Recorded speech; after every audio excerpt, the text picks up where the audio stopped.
Hey, what's up, traders? Going, I'll say 6 for 7 because HUYA was technically break even in my eyes, but I mean, it was green, so 7 for 7, maybe 7 trades. One was break even. Pretty good day. Not going to complain. As always, going to jump right into this. Let me scroll down so we can go in order. HUYA was actually our first trade. Fed meeting's about to start, so I was watching the SPY. Yeah, pretty good move here out of HUYA, but unfortunately, this just did not want to cooperate. Previous resistance I was looking at was here, 572. Um, I had an order out, I believe, around 6.0 something. I'm not exactly sure. But it came down to 612. Couldn't fill us. It was a little spready as well, so I couldn't just drag my order up. Ended up letting this go to the highs, came down all the way back down to 612 again, literally to the penny. Couldn't get through, started to come back up, took it off break even. So a little frustrating. It did end up going through the highs after that. So there is that, but it did ultimately end up fading after that. So a little frustrating there. That was the only trade today that really just was kind of a pain in the butt. CVNA was our next trade. This one was off the bottom. Not a big fan of these, but it was a pretty good move. Was kind of using this area as a possible breakout. I mean, you also kind of had this area here, but lots of resistance to the left.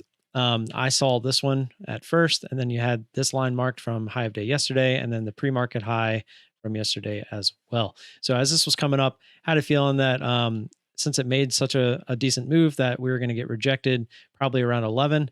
It felt like it was stopping here, hit it at going up into 11 at 1086. It actually, I think, rejected a little bit before 11, so I hit it on the way down. Right after I got in, it did end up shooting up through 11. I actually put an ad up closer to yesterday's high. Didn't quite get there. As it came down, just kind of felt out the price action. I think I actually put this order out at 1066, yeah, and got filled. It actually came down to 63 and then popped back up towards 80. So pretty good dump there into my order. A little, almost actually more than half the move. And it did try to bounce there, but ultimately ended up failing and fading a bit more. Next trade was on, that actually ended up being our biggest trade of the day. So it worked out pretty nice. SBET was our next trade. If we zoom out, you can see previous resistance here as well as here. Then we got a nice move up through here, up through $1. So again, started this one anticipating $1 rejecting. Unfortunately, it didn't got in 95. Oh yeah, this is the weird one. For some reason, so I hit 300 shares on the ask on this one at 95. It gave me a partial fill of 90 and then canceled the rest of the order automatically. So I don't understand why it did that. I might have to look at my hot button and see if it has something to do with that. But I don't think it had something to do with my hot button, because up here I tried to add 210 shares to get that 300 shares. And I used a market order this time, and it only gave me 100 shares and then canceled the order. So I had 190 shares. And then on the next order, I think I tried to add 200 and it gave me 190 and canceled the last 10. So I don't know what was going on here. But as you can see, after we got that ad, we did get the drop, and that one ended up working. There's just a lot of weird stuff happening today, which we'll get to a little bit later as well on the last trade that we took today.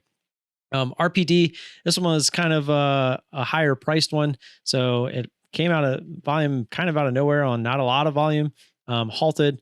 Kind of did some weird sideways thing and then took off again. When it took off here, it was kind of hard not to at least look at this thing.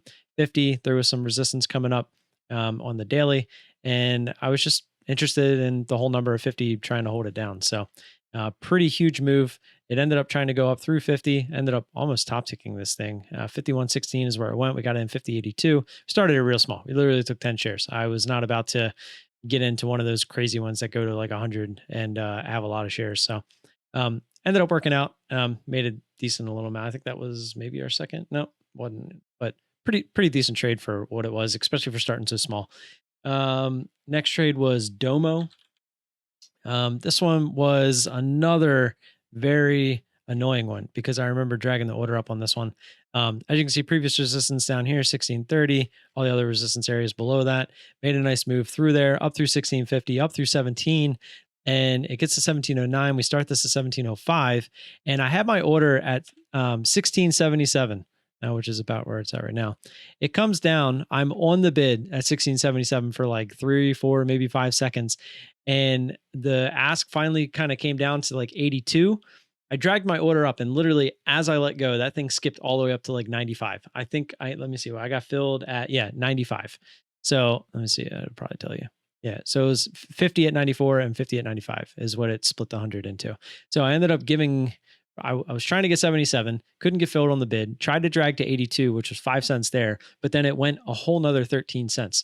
So, I mean, 18 cents on 100 shares, 18 bucks, which would put me over 150 today. So just, I mean, in the grand scheme of things, if you want to really think about it, like think if I was trade much bigger, add a zero to everything that I'm using, that's a huge difference, right? That's over, I gave back over 50% of what I was looking to make there. Not cool.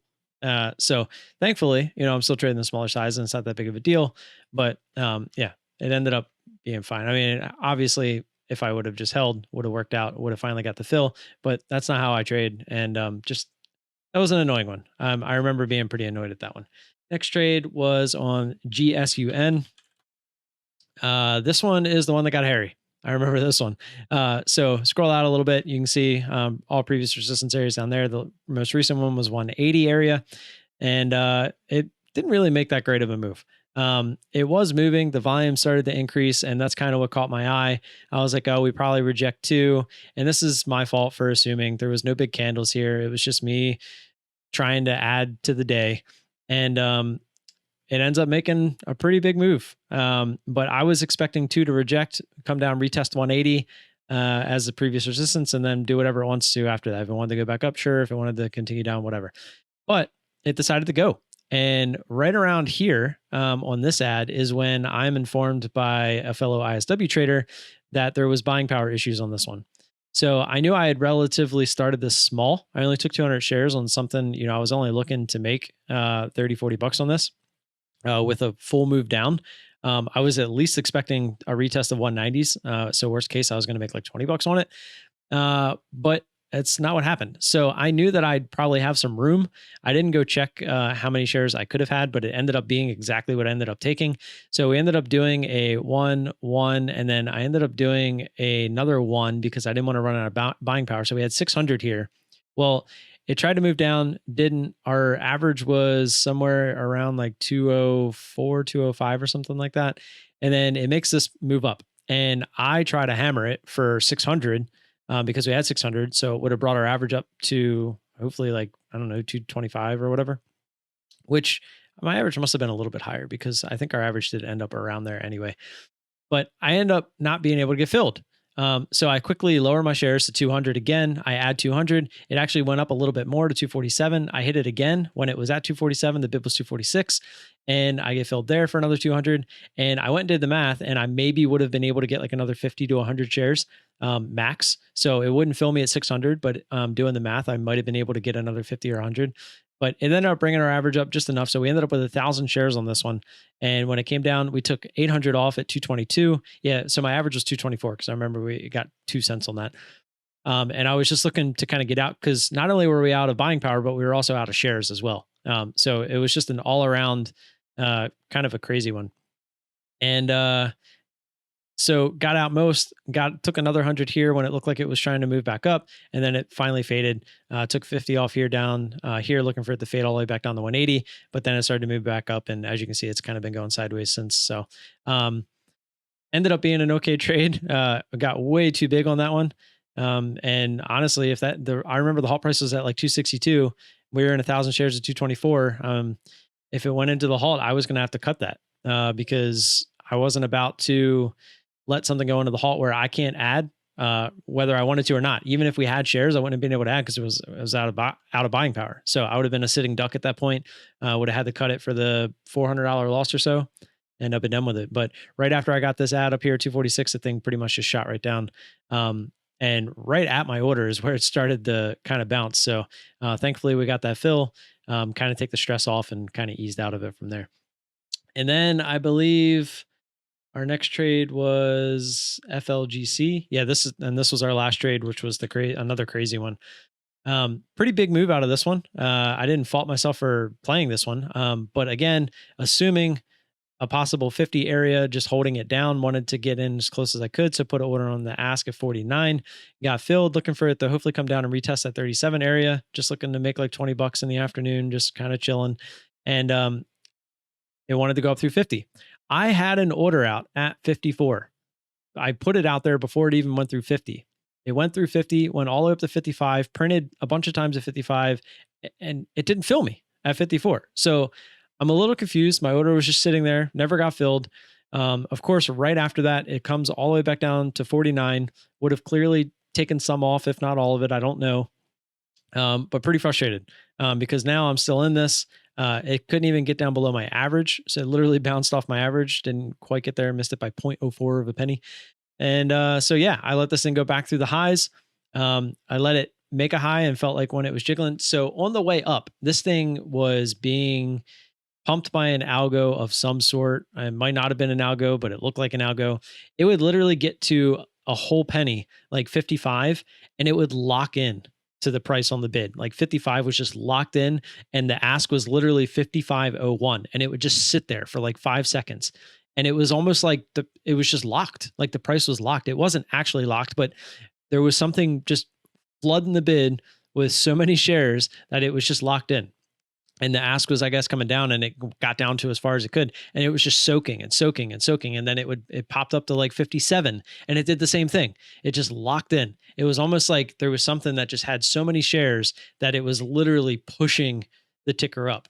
And come to find out, my mentor was telling me that, that's kind of common. It's just usually not that obvious, and that it's being propped up like that.